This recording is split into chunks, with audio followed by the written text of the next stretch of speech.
Then comes word of a Colombian link, the potential for a bloodbath, and a criminal gang in El Socorro with a Mexican link. Joining us to discuss the state of emergency is opposition leader Dr. Keith Rowley, who said earlier that he had been told by a government source in the parliament of an anticipated drug war with a Colombian gang. Is that so? Well, let's not be as specific as that. I mean, the opposition, I mean, they might not have spoken to me directly. The opposition was advised. I don't even want to say tongue-in-cheek. But at the end of the debate, we are getting information literally whispered to us in the, we think you should know this. Because we've been asking the question all along of the government. From day one, we were asking, what is the development that caused you to trigger a state of emergency? Because you must remember the government has been in office for 15 months. And notwithstanding its great advocacy now of a state of emergency, for 15 months it didn't think so. And then we got up one morning, and one night actually, and discovered that we're going to have one the following day. And as the opposition, we kept asking the government, what was the specific nature of the concern that caused you to do that? And the government started out by saying, well, we can't tell you, it's a state secret. We had the Attorney General saying it's classified. We had the National Security Minister saying, well... But so far, one can only go by the cues. The Prime Minister has spoken of a planned crisis. They have indicated the drug trade, and the National Security Minister in Parliament at the weekend spoke about something that would make 1990 look like a garden party. There appears to be some credibility to this being leaked. Well, from the opposition, we believe that the government is thrashing around trying to find a credible justification for what in effect has been a very serious development. The government didn't expect that the state of emergency called to deal with crime would have been challenged, because everybody in the country wants crime to be vigorously rooted out. But when questions started being raised about the government's choice of options to deal with it, the government suddenly found that it was not convincing enough people that this was the best option. So it started to produce reasons. Eventually, after about 3 days, or 4 days it was, the Attorney General said, we can't tell you because it's a state secret. When this questioning became a little more aggressive, the National Security Minister joined in and said, we can't tell you.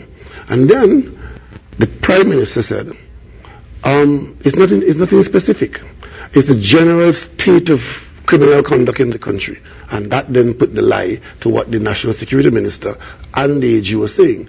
And then the press and the opposition kept pressing, what is the specific incident? What specific nature of the problem you're facing?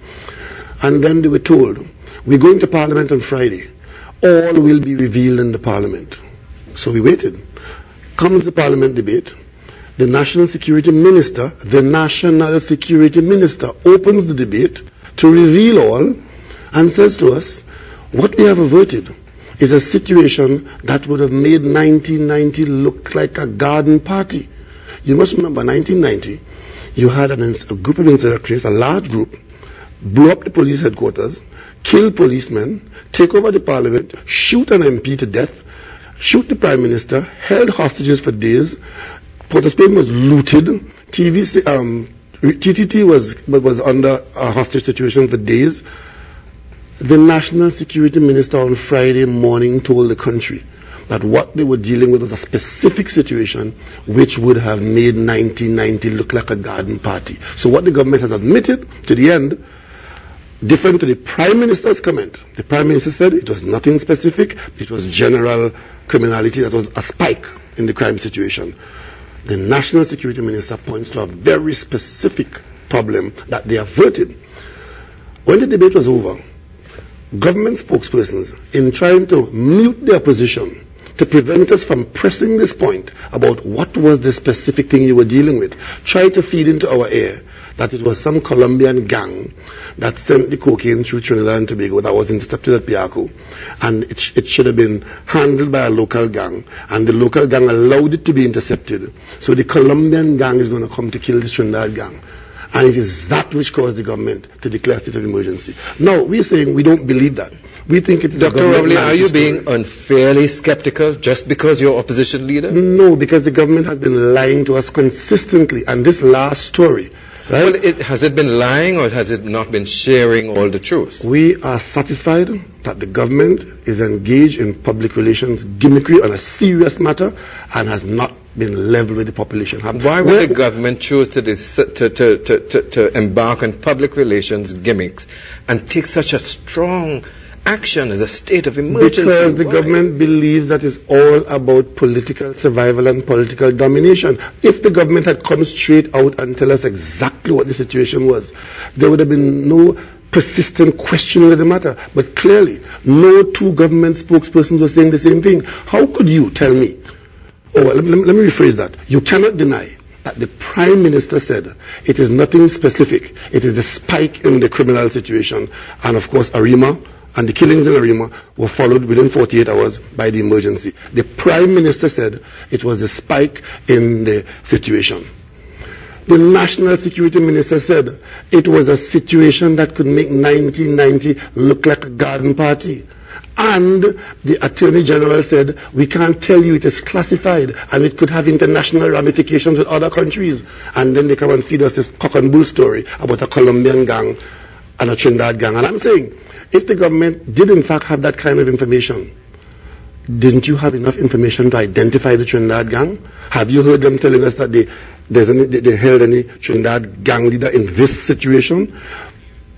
Our interpretation is that they were just feeding us that so that we'll stop pressing the point as to what caused the emergency to be declared. But you have had an experience in government, and you would have had the experience of not sharing all the information with the public, or managing how you share that information. Is that the kind of thing that you do in government?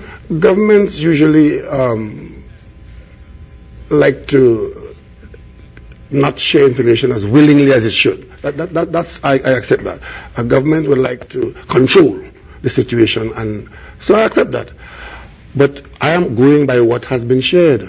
And what has been shared by people who are called honourable in the parliament. And wouldn't have been honourable for the person, that honourable person had been sharing the truth when they whispered something in the ear. And that is our problem. And we are saying, we ask on the parliament floor, what is the specific nature of the crisis you were dealing with? We got no answer.